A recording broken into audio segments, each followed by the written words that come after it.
Assalamualaikum warahmatullahi wabarakatuh. Waalaikumsalam. Selamat datang di podcast Ceritaku, podcast cerita koperasi dan UKM. Masih bersama saya Galih. Kali ini istimewa nih teman-teman karena kita hadir di rangkaian kegiatan peringatan Hari Koperasi ke-75 tingkat Provinsi Jawa Tengah tahun 2022. Di hari yang berbahagia ini kita akan ngobrol-ngobrol sama salah satu tokoh perkoperasian yang mungkin sudah tidak asing terutama untuk masyarakat Pekalongan dan sekitarnya. Langsung saja kita sapa. Ini tokoh kita yang satu ini kayaknya adalah tokoh yang tidak akan pernah habis karena namanya Muhammad Al-Masih ya Pak ya. Oke, Mas Muhammad Al-Masih ini saya manggilnya apa nih biar lebih enak nih? Mas Muhammad, Mas Ahmad, atau Mas Al, atau gimana? Mas Al mungkin Mas. Mas Al, lebih biasa familiar dipanggil Mas. Mas. Iya betul. Mas Al ini buat ibu-ibu yang sering nonton Andin juga familiar berarti ini ya sama Mas Al ya. Mungkin Mas Al sebelum kita ngobrol lebih jauh bisa diperkenalkan lebih dulu. Mas Al ini tadi mungkin sempat saya singgung ya, berasal dari Pekalongan, tepatnya dari Koperasi KSBS BMT Bahtera. Oh iya, Koperasi Bahtera. Di sana itu menjabat apa kalau boleh tahu Mas?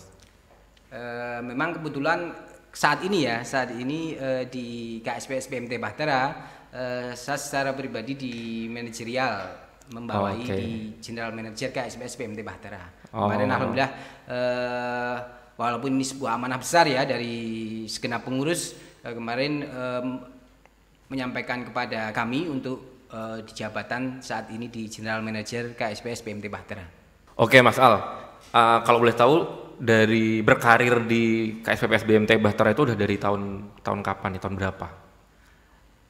Saya mengawali di KSBS BMT Bahtera ini memang sejak saya kuliah, saya di bangku kuliah, sembari di bangku kuliah sudah masuk di KSBS BMT Bahtera. Oh iya. Jadi sudah cukup lama dari awal tahun 2003 tepatnya di 2003 itu saya sudah di KSBS BMT Bahtera sembari kuliah waktu itu,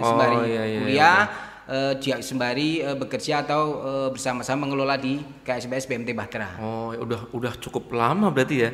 Berarti dari tahun 2003 itu sampai sekarang full karirnya di koperasi dan secara spesifik di BMT Bahtera itu ya? Ya, alhamdulillah saya fokus di situ dan terlepas dari apapun dulu memang dari awal saya berkarir dari semenjak kuliah kemudian setelah lulus kuliah alhamdulillah terus komitmen dan konsisten di KSBS BMT Bahtera ini. Oke, ini menarik nih teman-teman karena sebagaimana kita tahu ya, maksudnya kita semua harus mengakui ini. Nggak banyak orang terutama anak muda gitu yang yang tertarik buat terjun dan berkarir secara jangka waktu yang cukup lama di koperasi gitu. Nah, kalau dari sudut pandangnya Mas Ali selaku orang yang emang dari awal banget dari semenjak kuliah bahkan udah mulai terjun di koperasi, waktu itu motivasinya apa Mas? Jadi kebetulan dari awal bekerja sembari kuliah di Pekalongan bergabung di BMT Bahtera, KSBS BMT Bahtera tepatnya, memang kami juga secara yang mungkin saat ini itu ya secara salari ya, secara gaji, secara itu kami belum pernah berpikir, belum berpikir dulu gaji berapa gitu ya, gaji berapa untuk menopang kehidupan, biaya hidup gitu dulu kan mengalir saja ya, pokoknya sembari kuliah ada tambahan gitu ya, ada tambahan untuk biaya kuliah gitu, mengalir saja sampai kita jalani dan alhamdulillah dari pengurus atau dari senior-senior kami waktu yang ada di BMT Bahtera saling menguatkan, artinya koperasi ini kita berkarir atau membesarkan koperasi KSBS BMT Bahtera ini tergantung dari dedikasi dan komitmen pribadi masing-masing. Kalau kemudian kita berupaya bareng-bareng untuk yakin artinya bahwa nantinya KSBS BMT Bahtera ini ke depan bisa menghidupi itu bergantung pada kondisi kita masing-masing juga. Dari situ kita tergerak. Kalau kemudian kita tidak berkomitmen secara pribadi ya koperasi ini ya nantinya juga cara untuk nantinya menghidupi kita pun nanti akan biasa aja. Makanya dari awal komitmen yang disampaikan kepada dari senior kami kepada kami dulu waktu awal bergabung itu ya membuat motivasi kami untuk terus bergabung di situ, dan insya Allah suatu saat akan muncul potensi-potensi dari potensi koperasi ini sendiri. Harapannya termasuk tadi terkait potensi salary ataupun dari koperasi ini bisa hidup lah, kita bisa hidup intinya. Iya. Oke, ini sebenarnya sesuai sama tema podcast kita kali ini Mas. Tema podcast kita kan sebenarnya untuk episode kali ini adalah kilas balik. Nah, jadi kita emang pengen mungkin nanti obrolannya bakal mengajak teman-teman semua untuk menyusuri ke belakang perjalanan Mas Al sebagai seorang tokoh perkoperasian di BMT Bahtera, baik secara pribadi maupun nanti koperasi secara umum. Nah, saya tertarik sama perjalanan karirnya Mas Al nih. Tadi kan bilang mulai terjun di koperasi bahkan saat masih kuliah. Nah, kalau boleh kita tarik mundur lagi nih, sebenarnya waktu itu ketika akhirnya memutuskan untuk gabung ke Bahtera itu, apakah diajak oleh temen, saudara, atau waktu itu random aja lagi nyari kayak kerjaan sampingan buat nambah-nambah biaya kuliah atau gimana? Prosesnya dulu gimana? Oh iya, namun sebelumnya perlu saya sampaikan ini Mas. Artinya saya kalau di sini dibilang tokoh ya mungkin agak jauh juga ya. Mungkin ya bagian dari pergerakan koperasi yang ada. Siapa tahu kan nanti kedepannya jadi tokoh koperasi bener Mas. Insya Allah. Diamini saja Mas. Oke. Ya jadi tadi yang saya sampaikan keterkaitan mengawali proses tadi bergabung dengan koperasi itu memang ya awalnya memang tidak tahu, artinya buta sama sekali ya perkoperasian awalnya kalau bisa dikatakan ya, karena waktu itu juga koperasi belum booming sampai sekarang juga belum masif sampai sekarang. Awalnya dulu itu ya memang ada tawaran lowongan pekerjaan Pak. Ada lowongan pekerjaan yang alhamdulillah informasi itu masuk ke tempat kuliah kami, informasi itu karena kan memang KSPS BMT Bahtera ini salah satu yang dulu memang cukup berkembang juga di Pekalongan. Jadi proses pencarian seleksi untuk SDI-nya atau karyawannya ini memang di beberapa tempat, termasuk di beberapa kuliah, di beberapa tempat kuliah universitas yang ada mereka menyampaikan keterkaitan kebutuhan rekrutmen SDI-nya mereka. Jadi di situ ada informasi, dan pada waktu memang kebetulan belum mempunyai pekerjaan dan memang pingin mengembangkan diri ya secara itu mengembangkan diri, kemudian di situ ada potensinya ya kita coba untuk masuk di situ. Oke, itu kalau boleh tahu posisinya saat itu statusnya Bahtera itu. Kalau sekarang kan kita bicara Bahtera kan salah satu koperasi yang sudah cukup punya nama ya, sudah cukup besar lah di Pekalongan gitu, bahkan alhamdulillah sudah di angka 250 miliar. Iya, udah cukup besar. Kalau posisi Bahtera saat itu waktu jenengan masuk itu berarti kisaran tahun 2003, itu posisinya masih seperti apa? Pada waktu itu KSPS BMT Bahtera. Ya, betul.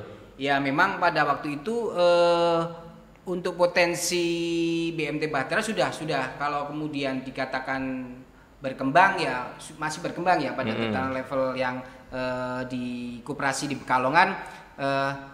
Pada waktu itu di BMT Bahtera masih berkembang, artinya masih mencari terkait ekspansinya pengembangan di bidang cabang, kemudian pengembangan di sisi SDI, kemudian di sisi manajerial masih mencari bentuk-bentuk yang pas ya, artinya untuk perjalanan ke depannya.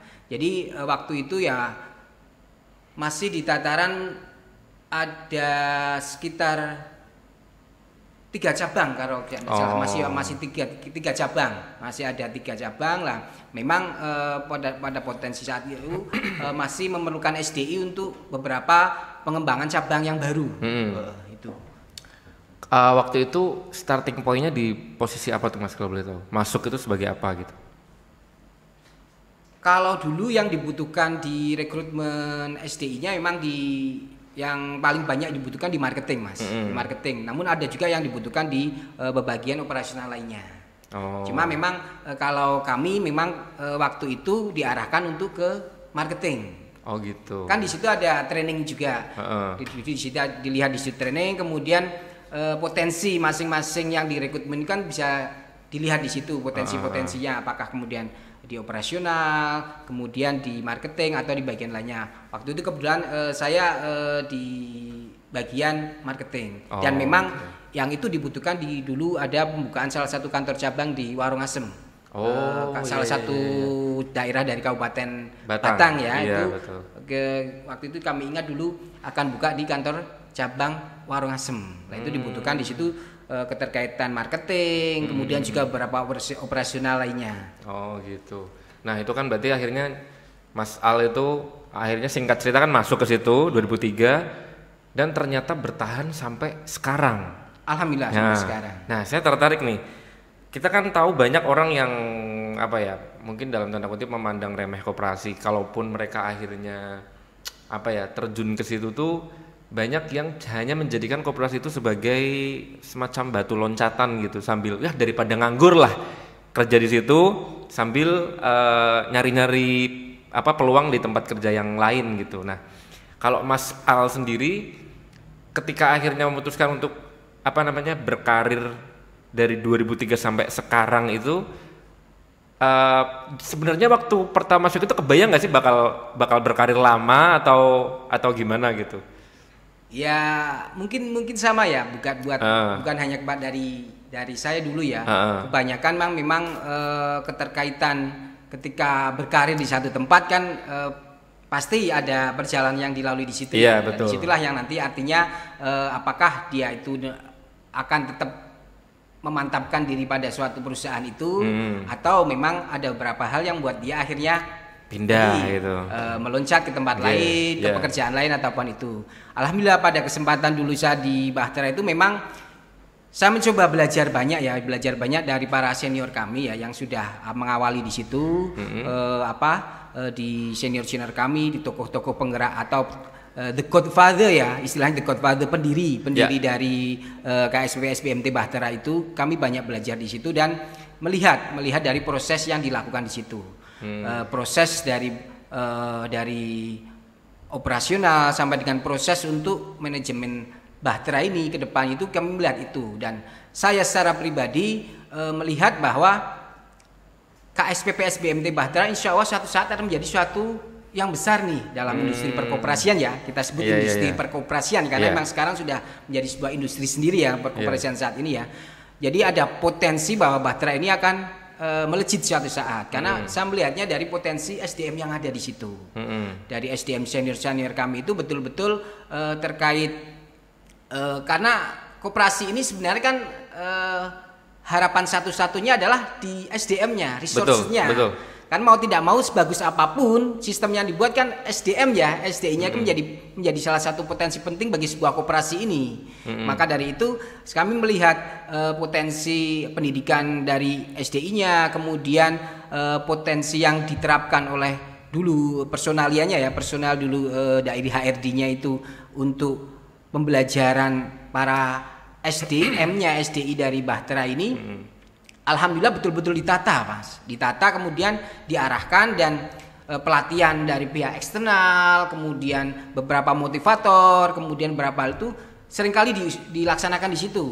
Sehingga memunculkan harapan ya, artinya dari potensi masing-masing SDM itu atau SDI Bahtera itu untuk terus artinya berkomitmen pada lembaga ini. Jadi nggak hanya sekadar istilahnya kerja dapat uang tapi juga secara nggak langsung sambil berproses itu kita juga mengalami perkembangan secara soft skill gitu, hard skill gitu deh. Betul, karena alhamdulillah kan kami di KSPS ini kan pengawas kami dan juga senior kami kan backgroundnya banyak dari yang keagamaan. Banyak beberapa dari background dari lulusan pondok pesantren atau minimal pernah mereka mondok itu banyak dari situ. Jadi kami di Bahtera di ASMS BMT Bahtera tidak hanya bekerja artinya ansih ya, hanya bekerja tadi membesarkan koperasi ini, tapi juga terus mengembangkan diri terkait ilmu keagamaan kami di Bahtera ini. Mungkin perlu diketahui di BMT Bahtera ini kan ada yang namanya saat ini dikembangkan kan ya sudah cukup lama juga sudah dilaksanakan adalah seperti Bahtera Islamic Culture.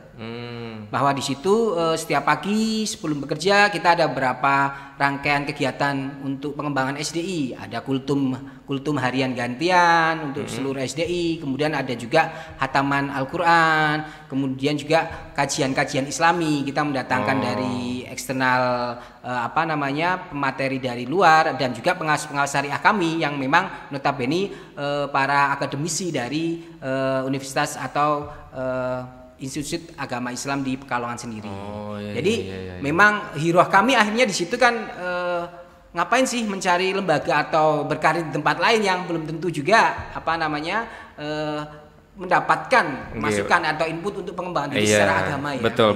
Belum tentu perlakuannya bisa senyaman dan seprogresif itu gitu di tempat lain ya. Betul. Oke. Tentunya tadi tanpa menafikan tadi ya kesejahteraan untuk SD ini juga lembaga kami di PSBMT Bahtera bisa dibilang sangat menghargai itu, sangat menghargai skill atau profesionalitas pekerja, sehingga upaya untuk pemaksimalan atau menghargai itu dari divisi kesejahteraan SDM atau PDH di kami disebutnya itu menghargai itu sampai dengan salary-nya dipikirkan.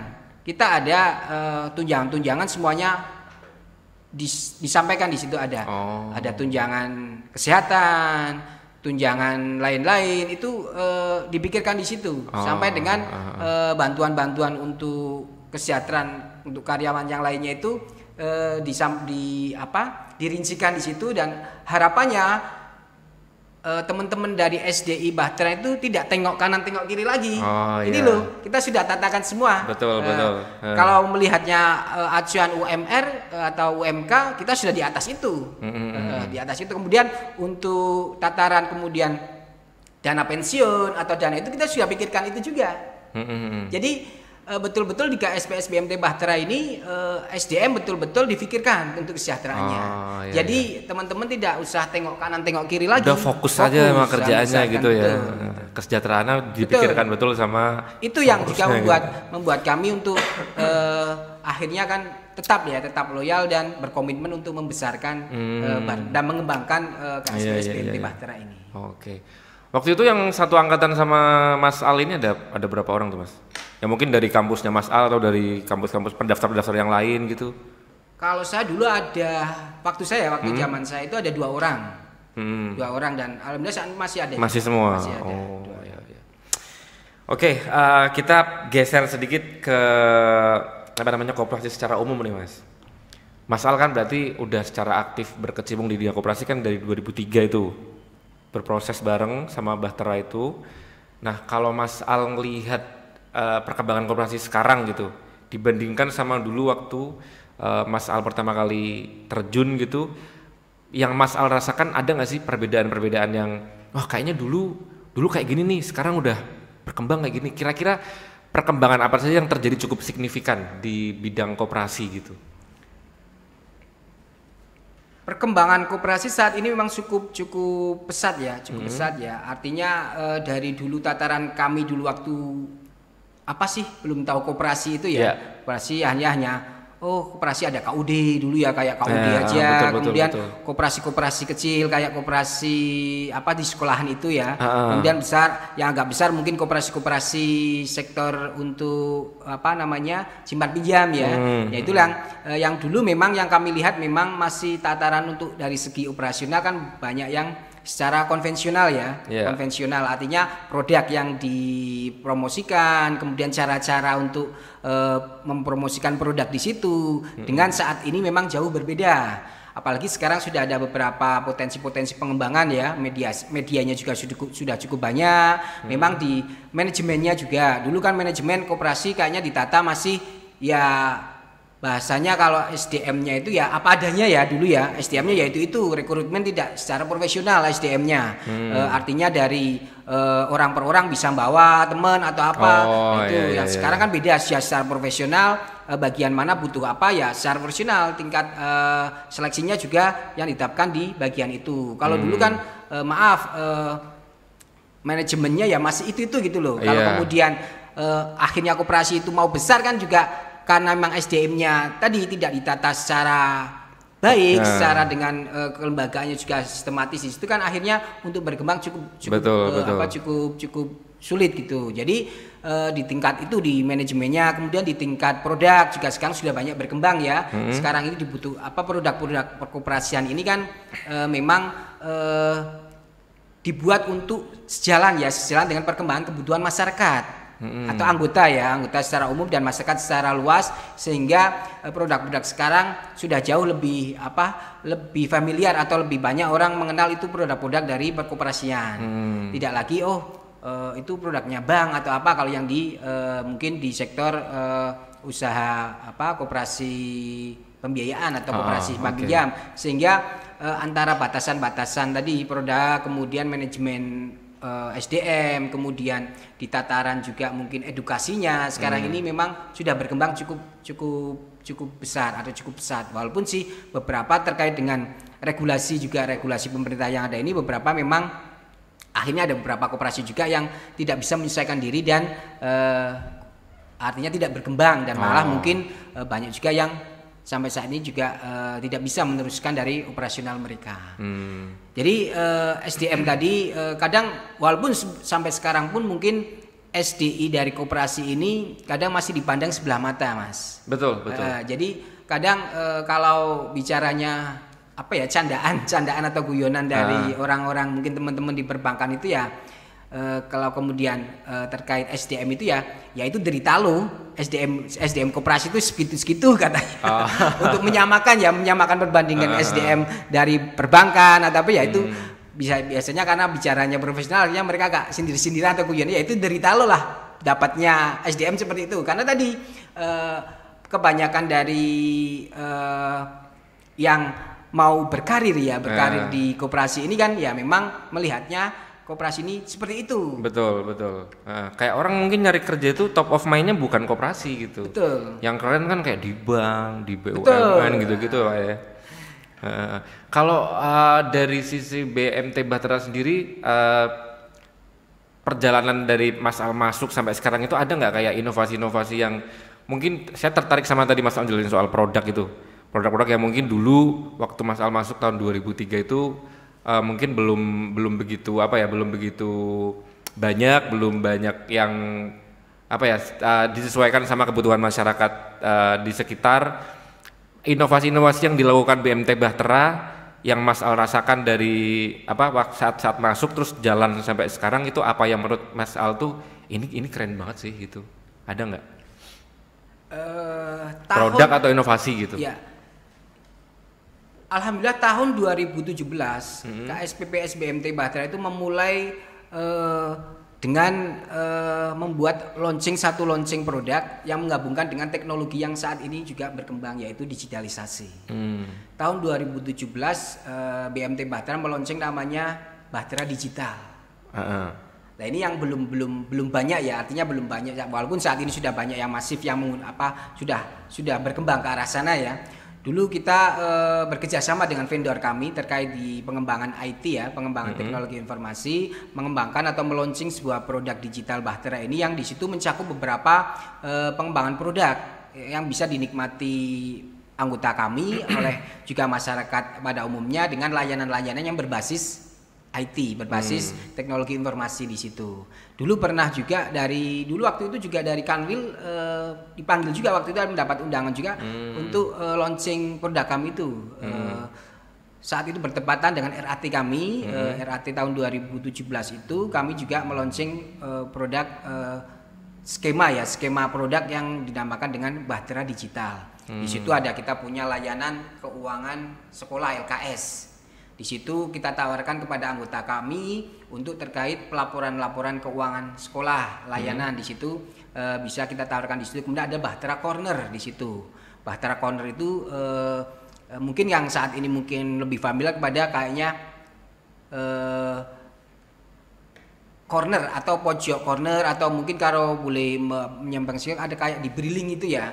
Oh iya. Ya, artinya ada keagenan di situ, keagenan terkait yang memasarkan kita produk layanan di situ. Oh, berarti kayak semacam misalkan orang mau mengakses produk itu nggak harus langsung datang ke Bahteranya, tapi bisa melalui kayak semacam dalam tanda kutip agen itu. Ya. Kemudian kita juga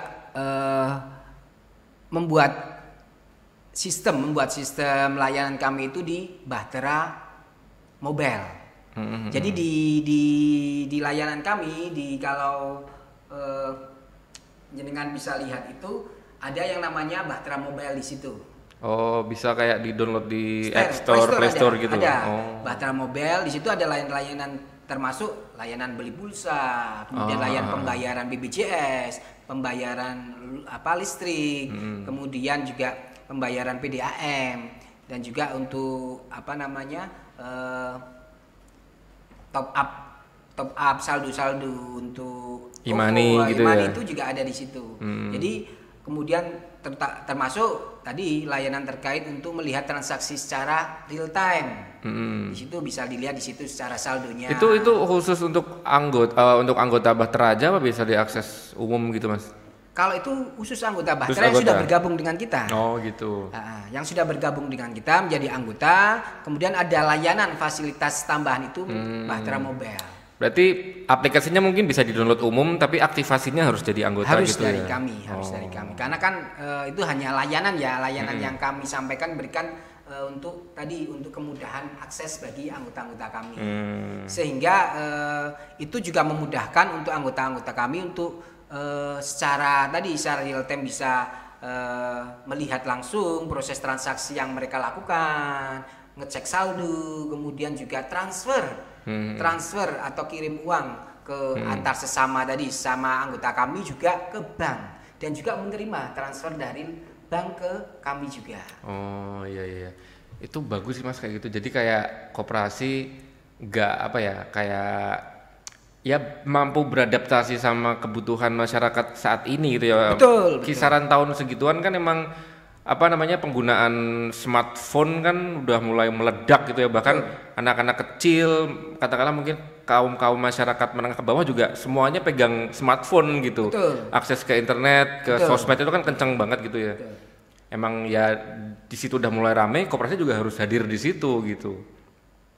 Waktu itu berarti Bahtera termasuk yang pertama hadir di situ ya, yang mulai pakai ada produk mobile gitu-gitu. Betul termasuk yang pertama yang memang alhamdulillah vendor kami dari USI Bandung ya, vendor terkait IT itu memang bekerja sama bareng untuk mengembangkan layanan yang berbasis teknologi tersebut. Jadi kami dari KSBS BMT Bahtera ya sangat responsif sekali dengan adanya potensial layanan yang bisa berbasis teknologi itu, sehingga tadi memunculkan generasi yang milenial pun bisa mengakses layanan-layanan yang tanpa harus ribet ke kantor, ataupun itu bisa mengakses layanan dari ponsel mereka. Saya tertarik buat ini nih Mas, ngulik waktu itu proses akhirnya dari manajemen Bahtera sendiri memutuskan untuk kita harus launching sesuatu yang relate sama masyarakat, terutama anak muda gitu, memunculkan tadi Bahtera Digital, Bahtera Mobile itu. Proses berpikirnya waktu itu gimana kan? Saya tuh banyak menemui koperasi-koperasi yang sebenarnya mungkin udah bisa dikatakan besar, tapi sayangnya belum hadir di situ gitu, kayak produk-produk digital, produk-produk yang mungkin sebenarnya udah mainstream tapi belum ada gitu, kayak masih terlalu konvensional gitu, kayak terlalu mungkin rasanya produk-produk kayaknya kita misalkan meluncurkan produk digital pun nggak bakal terlalu berpengaruh signifikan gitu, karena mungkin ngerasa pasarnya orang-orang yang terlalu di bawah gitu. Jadi kayaknya kita punya itu pun nggak begitu ngaruh gitu. Kalau dari sisi Bahtera sendiri waktu itu prosesnya gimana? Ya itu hampir sama ya. Itu mungkin pemikiran teman-teman di koperasi kan memang kadang ada masih berpikir seperti itu ya. Cuma itu hanya mindset sih menurut kami, dan alhamdulillah di manajemen PSBS BMT Bahtera itu melihat suatu potensi di situ tanpa banyak berpikir, karena ke depan kita menghadapi tantangan yang tidak mudah dengan persaingan global yang saat ini ada, sehingga potensi layanan seperti itu mungkin awalnya dulu tadi sama berpikirnya mungkin tadi ada beban biaya juga, Iya, betul. ada beban biaya yang muncul. Ketika kemudian mengakses ini ada beban biaya muncul bulanannya, seperti apa nanti anggota malah tambahan biaya-biaya. Namun kalau kemudian setelah ini mereka tahu edukasi kepada mereka nilai manfaatnya, kemudian ingin menaikkan level mereka juga, karena kan tidak hanya kita ini kan mungkin sebagian besar memetakan komponen dari anggota kita. Mungkin ada beberapa bagian yang memang yang tidak perlu menggunakan itu saja sudah bisa. Betul. Ada juga anggota-anggota yang memang perlu itu. Nah dari situ kan kita mulai memetakan di situ.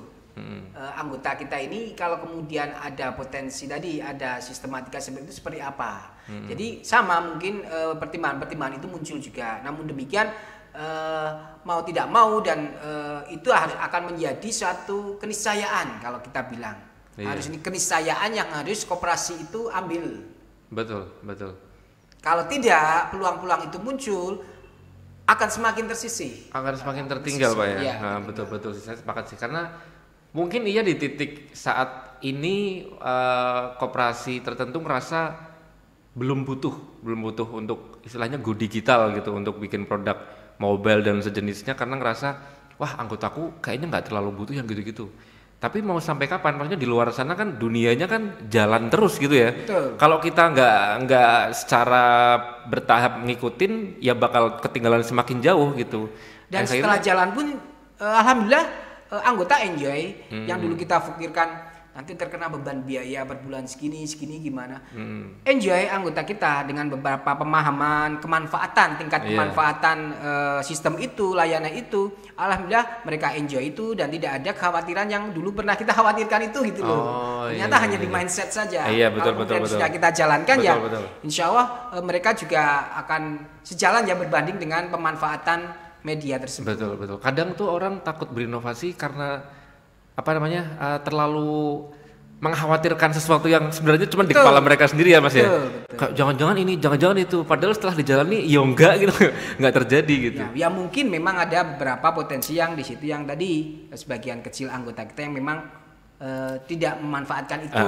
Oke lah kalau memang itu mungkin memang orang-orang yang tadi orang-orang belum yang jadi memang, prioritas mereka gitu. Atau memang tadi yang memang tidak bahasanya ya tidak punya HP smartphone. Nah, kan ada beberapa anggota-anggota yang nyun sewu yang kalangan dulu itu kan masih memandangkan hanya HP-HP biasa yang dulu tidak mau berganti. Itu kan juga ada. Itu memang salah satu tantangan. Tantangan kita untuk mengedukasi mungkin bertahap dari beberapa anggota yang memang belum memanfaatkan layanan-layanan itu. Namun demikian kalau kemudian ke depannya ke sana anggota kita banyak yang kaum milenial ya, artinya yang memang potensinya di situ besar untuk berkembang ya mau tidak mau kita harus berbanding lurus dengan layanan yang harus mereka juga lebih mempermudah mereka. Karena kalau tidak seperti itu bisa jadi tadi akhirnya mereka mencari akses lain. Akses lain dari layanan-layanan yang ada yang bisa mereka dapatkan dari lembaga-lembaga lain. Betul. Mereka bisa lebih banyak layanan di mana, yang lebih dimudahkan di mana nih, ya mereka bakal ke sana gitu Pak. Betul. Oke. Mas, kita bicara soal ini kan perayaan peringatan Hari Koperasi ke-75. Berarti koperasi ini udah hadir di Indonesia gitu udah 75 tahun.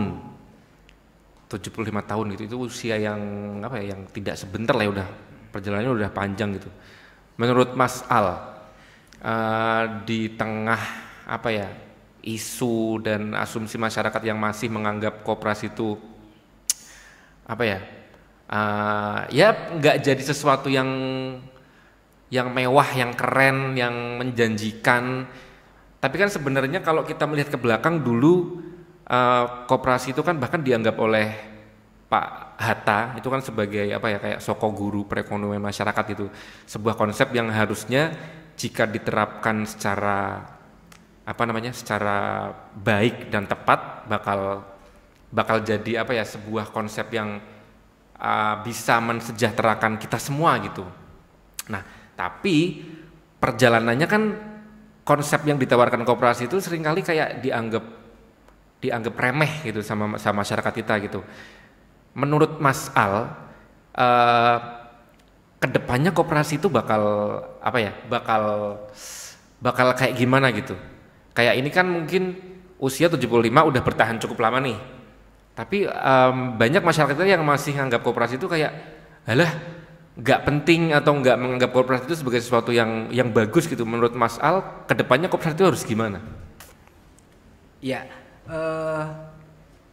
artinya ke depan koperasi harus terus mengevaluasi diri ya, juga dari sisi internal mereka dan juga eksternal.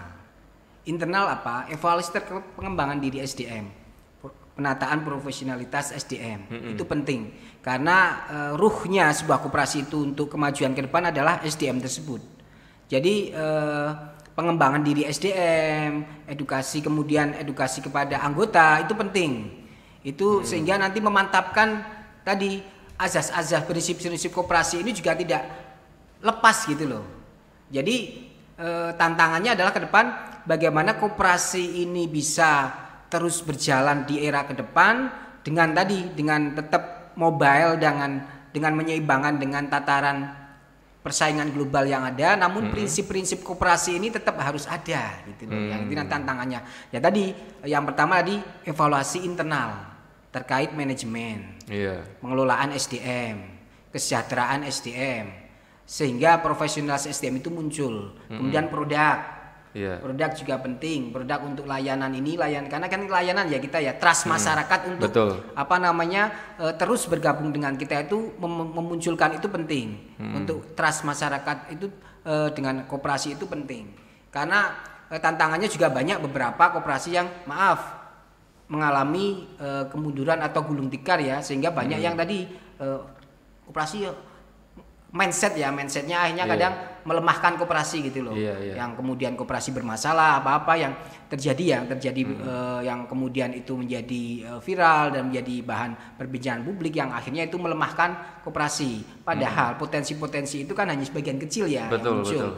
Yang berkembang, koperasi yang cukup berkembang dan apalagi kemarin waktu pandemi survive, koperasi-koperasi bisa survive itu kan harusnya itu yang mungkin dilihat di situ, bukan kemudian kelemahan-kelemahan yang ada. Dan jangan salah Mas, Carrefour, kemudian Mastercard, Visa itu koperasi Mas badan hukumnya. Temasek Holding itu badan hukumnya koperasi. Jadi mungkin mindset teman-teman ini koperasi hanya ada dia layanan-layanan kayak koperasi KUD atau koperasi simpan pinjam biasa gitu. Tidak.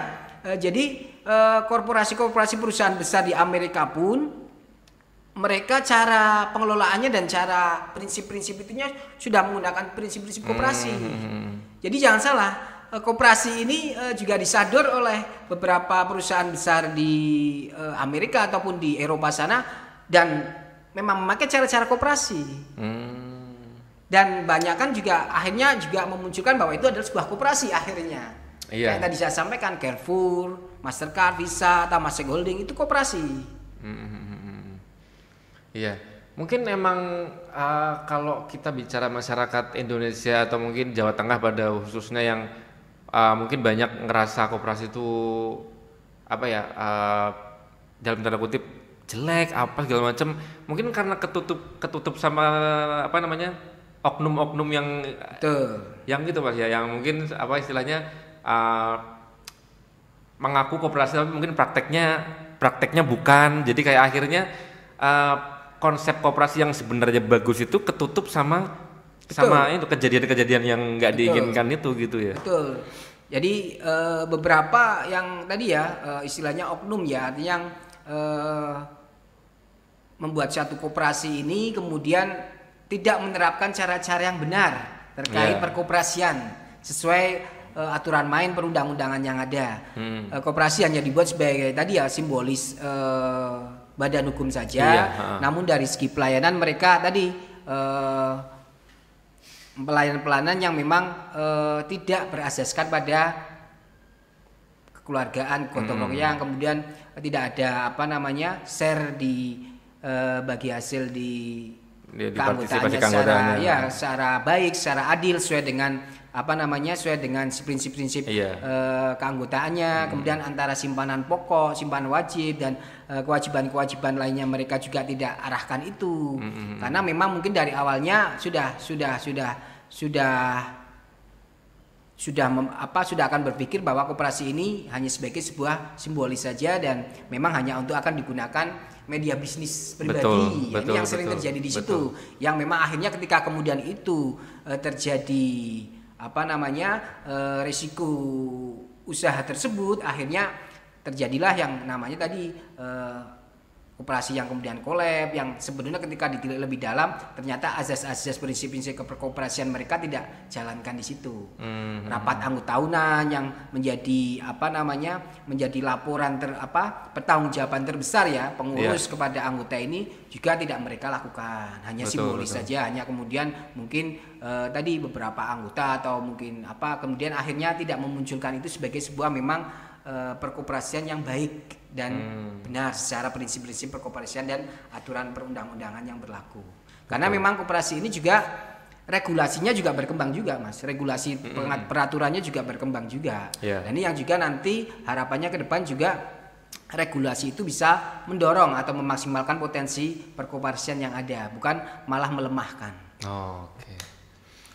Kalau kita mungkin bicara dari sisi Bahtera nih, Mas, misalkan kayak untuk keberlangsungan usaha ke depan kan berarti mungkin kayak yang tadi kita bahas ya, gimana koperasi untuk bisa survive ke depan kan harus bisa beradaptasi. Betul. Masuk ke lini-lini usaha, lini-lini kehidupan yang mungkin akhirnya kayak di masa depan orang-orang ramai di mana koperasi harus hadir. Kayak sekarang kan ramai digaungkan kayak apa-apa harus milenial, apa-apa harus menyebabkan industri 4.0 gitu-gitulah yang kekinian gitu-gitu. Nah, kalau dari BMT Bahtera sendiri, upaya-upaya yang dilakukan untuk hadir di kehidupannya si kaum milenial itu, kita mungkin bicara anak-anak usia sekolah mungkin SMA atau kuliah gitu, itu udah termasuk pangsa pasarnya Bahtera juga atau belum sebenarnya?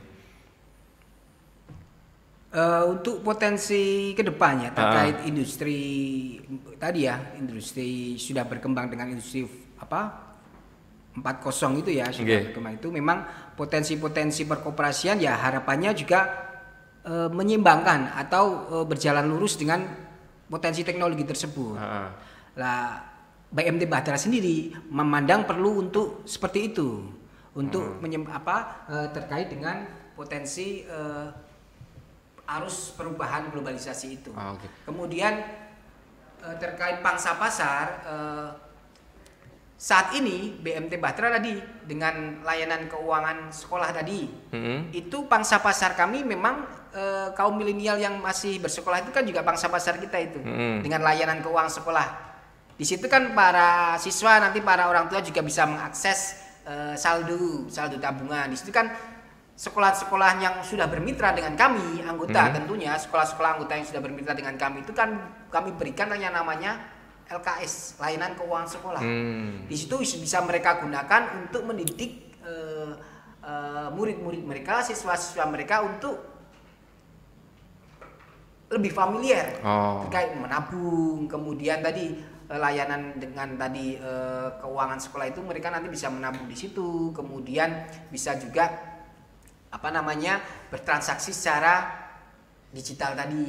Jadi potensi yang di situ cukup besar dari para siswa sekolah-sekolah ini. Kalau sebenarnya gini sih, saya pengen tahu soal mungkin inovasi-inovasi yang dilakukan Bahtera untuk mengenalkan baik itu koperasi secara umum atau mungkin arahnya kan mungkin nanti gimana caranya mereka bisa bergabung jadi anggota gitu kan. Nah, kayak mungkin ada nggak sih kayak campaign atau strategi marketing untuk menggait anak-anak yang masih mungkin ya lulusan, yang mungkin kuliah atau baru lulus gitu-gitu, yang masih muda gitulah, yang dilakukan apa? Betul. Kalau sekarang kan kita kan termasuk menggalakkan termasuk edukasi anggota ya, edukasi atau pendidikan perkoperasian kepada anggota. biasanya kita lakukan dengan gathering, Mas. Gathering dengan keanggotaan. Mengundang anggota-anggota kita melakukan gathering di situ, ramah tamah, kemudian ada acara-acara sosialisasi produk, kemudian juga tadi untuk saling mengenal ke anggota-anggota ini. Kan anggota-anggota kita ini kan banyak dari beberapa UMKM sejenis ya, yang kadang mungkin potensi-potensi dia kadang ketemu dengan salah satu UMKM yang barangkali ternyata dia yang memasok barangnya. Ya, saling melengkapi gitu ya. Gitu. Gathering itu sering kita lakukan di situ. Kemudian yang terkait memang potensi-potensi yang dari kaum milenial ini memang yang masih kita upayakan adalah tadi kita biasanya untuk mempromosikan promosi kepada beberapa orang per orang di situ atau pengusaha-pengusaha yang sekarang ini kan banyak ya kafe-kafe, coffee shop gitu. Kemudian beberapa yang lainnya juga. Nah, itu kan potensi-potensi di situ kaum milenial cukup besar. Saat ini yang masih kita upayakan, kita saat ini akan ada yang namanya KRIS. KRIS itu yang pakai scan barcode gitu. Betul. Nah, itu nanti akan upaya-upaya termasuk tadi digitalisasi transaksi juga yang nanti akan kita taruh akan kita berikan fasilitas itu pada anggota-anggota kita yang ada punya tadi toko-toko, kemudian warung-warung atau apapun itu yang bisa nanti bertransaksi secara digital di situ. Jadi orang tidak lagi sekarang memakai tunai tadi ya, membayar tunai, bisa lagi kalau punya saldo di beberapa mobile banking ataupun di saldo dimanapun itu bisa langsung transaksi dan itu masuk ke rekeningnya langsung yang ada di Bahtera. Ini salah satu upaya untuk mendukung kaum milenial yang punya tadi usaha-usaha kreatif di situ untuk bisa memaksimalkan potensi di situ. Kemudian kalau potensi-potensi yang promosi promosi kemudian untuk menyasar yang di kaum milenial ini memang masih menjadi beberapa rangkaian pemikiran kami, pemikiran yang untuk menggait lebih banyak yang dari potensi kaum milenial ini. Seperti mungkin lebih bisa kita menggunakan cara-cara yang disukai mereka seperti membuat suatu pameran atau pagelaran musik atau apa. Di situ mungkin teman-teman bisa yang dari muda-mudi ini yang potensial ini bisa kita undang di situ sembari kita edukasi terkait produk kita, launching produk kita, juga mungkin edukasi tentang perkoperasian. Dan ini yang masif akan kita lakukan juga. Jadi mengundang mereka pada pagelaran-pagelaran musik yang mereka sukai. Kemudian juga kita langsung door to door mungkin ke kampus-kampus atau ke lembaga-lembaga pendidikan yang memang di situ potensi-potensi kaum milenial di situ pangsa pasarnya banyak di situ. Kalau itu Mas, sosmed itu Bahtera juga hadir di memaksimalkan sosial media itu sejauh apa kalau di Bahtera? Alhamdulillah kalau di Bahtera ada salah satu bagian tersendiri yang mengolah sosmed itu. Kita ada website, Instagramnya juga ada, Facebooknya juga, alhamdulillah juga aktif juga di situ.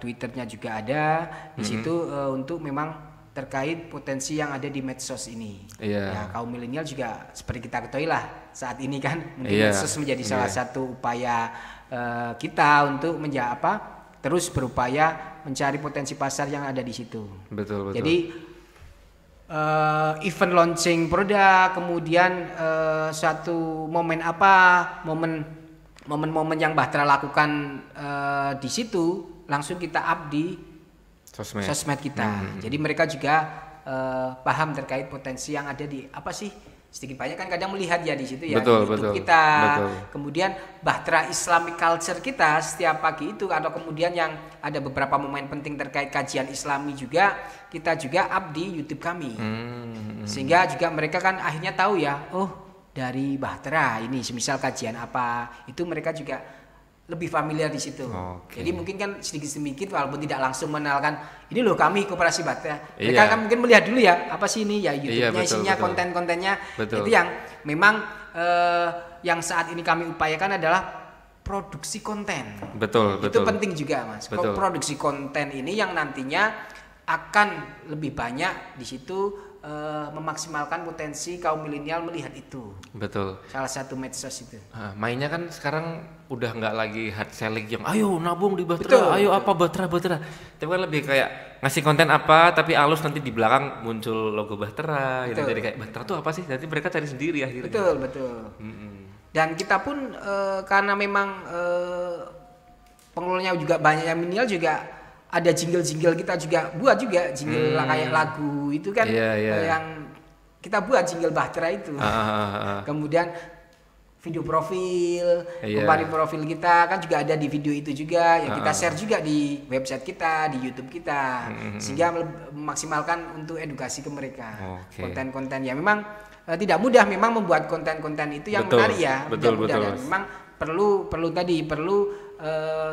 salah satu bagian yang memproduksi untuk konten-konten itu yang ngeklik itu menarik gitu. Betul. Ini yang memang salah satu yang masih kita kembangkan juga. Oke.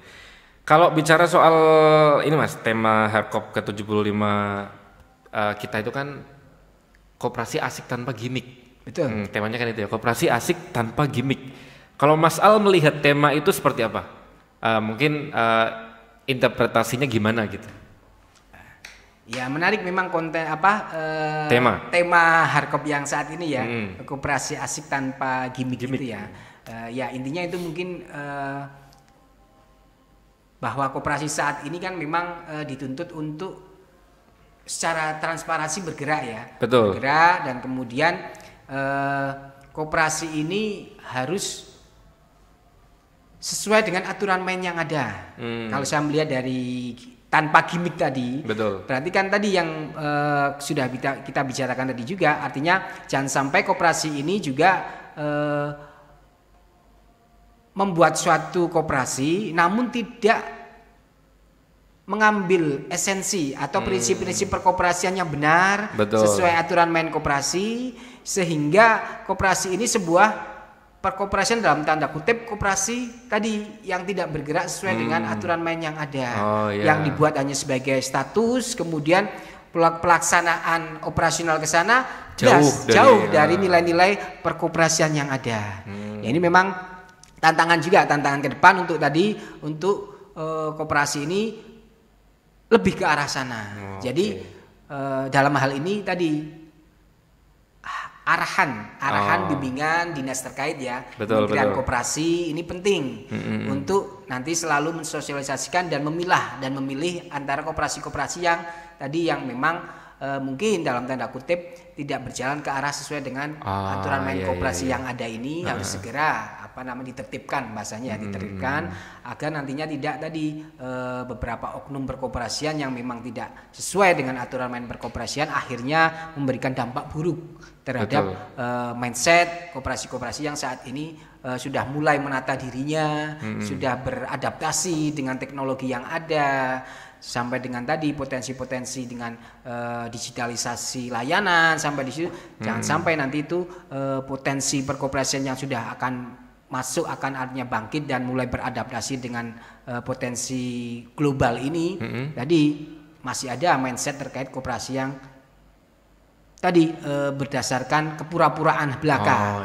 Gimmick ya, artinya kepura-puraan saja, artinya tidak esensi terkait peraturan perkoperasian, keanggotaan yang bersifat terbuka dan di situ terkait RAT juga, kemudian bagi hasil usaha yang jelas adil di situ, kemudian landasannya juga harus jelas juga. Dari situ tidak disampaikan di situ, artinya hanya sebagai koperasi yang tadi abal-abal bahasanya ya. Kemudian akhirnya itu muncul tadi masalah-masalah perkoperasian yang akhirnya menimbulkan dampak buruk kepada koperasi yang memang sudah konsisten di situ. Itu mungkin yang interpretasi saya terkait tadi koperasi asik tanpa gimmick. Artinya ini loh, koperasi itu bisa eksis bahasanya, bisa eksis dan berdampak bagi kesejahteraan masyarakat, kesejahteraan anggota tanpa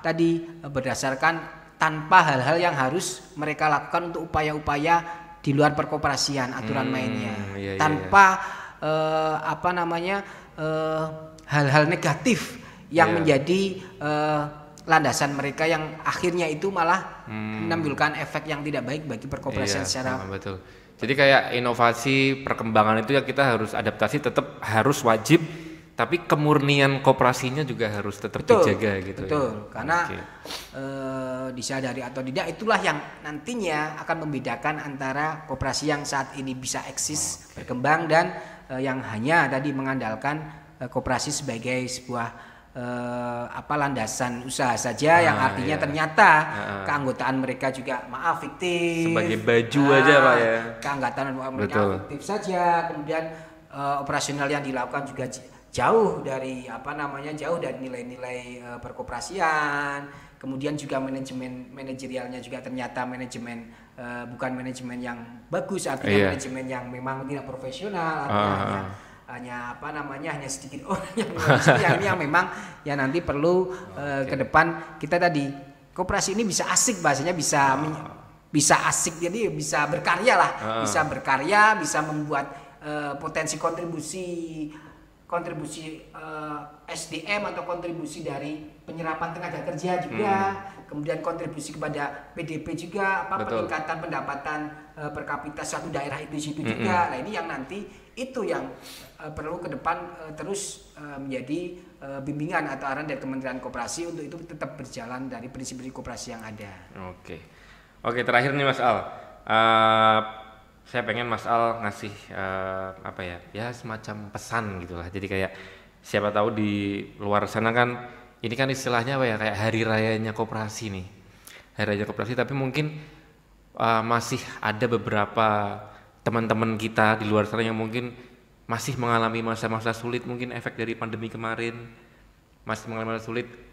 Saya pengen Mas Al ngasih pesan kepada mereka semua gimana caranya untuk ayo kita sama-sama bangkit gitu di hari raya koperasi ini. Iya.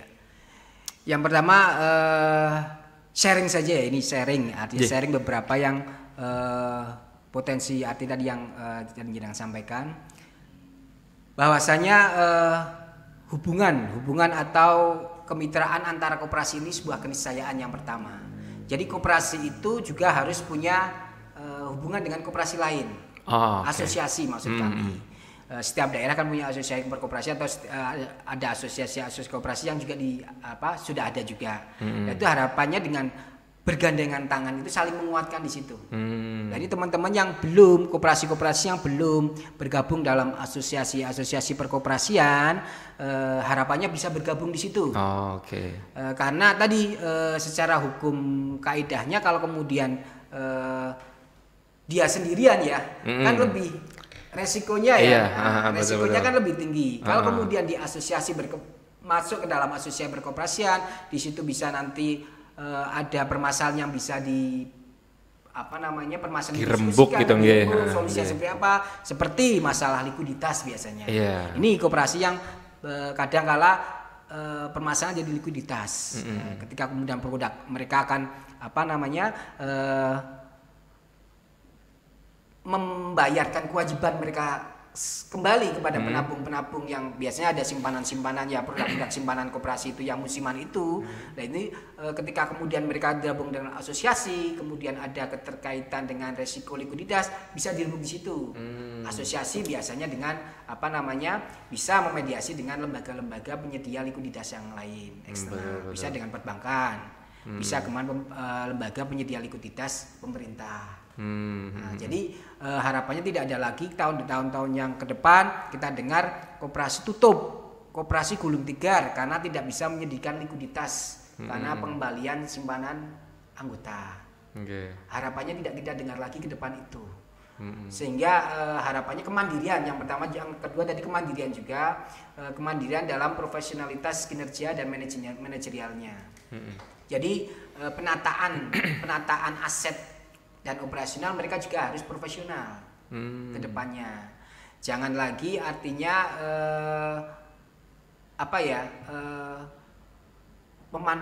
dalam penghimpunan dana-dana anggota ini, artinya dana-dana anggota dalam yang terhimpun itu mereka tidak memunculkan antara kewajiban yang akan juga mereka sampaikan kepada anggota. Mereka harus perhitungkan itu juga. ketika kemudian mereka mengambilkan resiko-resiko perkoperasian terkait resiko yang tentunya kalau disimpan pinjam berarti resiko simpan pinjam itu harus mereka ketahui.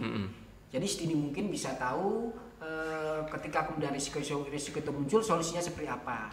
Salah satu caranya tadi jangan sendirian masuk ke dalam asosiasi perkoperasian. Nah, di situ nanti bisa dimediasi kalau kemudian ada kebutuhan likuiditas seperti apa dicarikan solusi oleh asosiasi itu. Gitu. Menciptakan support system gitu Mas ya. Komunitas rasanya sekarang itu komunitas. Dipendem dewe gitu ya. Karena dengan berbagi kan masalah ini semua insya Allah bisa menguatkan di situ. Betul, sepakat saya sih Mas. Jangan ya bagaimanapun kan kalau kita bareng-bareng kita berkolaborasi tentu hasilnya kan lebih optimal gitu ya, lebih bisa saling sharing, saling diskusi. Karena pada dasarnya kan walaupun mungkin masing-masing koperasi itu sama-sama mungkin butuh merekrut anggota gitu, tapi ketika ada kayak tadi mungkin yang Mas Al singgung, ada satu koperasi yang mungkin karena kesendiriannya tadi mungkin jadi nggak punya teman sharing, nggak bisa diskusi, akhirnya tutup, akhirnya kan jadi dalam tanda kutip mencederai asumsi masyarakat itu sendiri gitu ya. Jadi kayak menutup mencoreng nama koperasi gitu ya. Ketika semuanya bareng-bareng juga nantinya kan akan berdampak pada nama koperasi dan image koperasi sendiri di mata masyarakat sekitar gitu ya. Dan di asosiasi itu kan nantinya berkembang informasi-informasi yang penting juga yang barangkali mereka belum dapatkan kalau kemudian mereka sendiri gitu loh. Di asosiasi itu kan berkembang terkait nanti mungkin pemilihan sistem informasi teknologi yang harus dilakukan. Kemudian mencarikan vendor-vendor IT, vendor-vendor terkait layanan-layanan berbasis IT tadi yang barangkali itu bisa nanti dalam asosiasi itu bisa memediasi atau memberikan solusi-solusi yang bagus di situ. Sehingga percepatan untuk sebuah koperasi ini bergerak dan berkembang semakin cepat. Jadi karena memang dalam Islam pun kan berjamaah itu kan lebih baik ya. Betul, lebih utama Mas ya. Berjamaah itu kan lebih banyak. Di situ kan lebih banyak memunculkan potensi nanti solusi-solusi yang baik lah di situ. Tidak kemudian kalau sendirian. Serigala pun kan pastinya akan memangsa kambing atau domba yang sendiri ya. Betul sepakat. Oke, terima kasih Mas Al untuk waktunya, untuk sharing-sharingnya kita hari ini. Mudah-mudahan bisa membawa manfaat untuk semua teman-teman perkoperasian di luar sana. Untuk sobat koperasi dan UKM, makasih yang udah nonton dari awal sampai akhir. Sekali lagi saya mengucapkan selamat Hari Koperasi yang ke-75 untuk seluruh rekan-rekan gerakan koperasi. Semoga di tahun ini kita semua bisa bangkit, koperasi bisa semakin maju, semakin mensejahterakan anggota dan tentunya berdampak untuk masyarakat di lingkungan sekitar. Saya Galih Saputra pamit. Wassalamualaikum warahmatullahi wabarakatuh. Waalaikumsalam.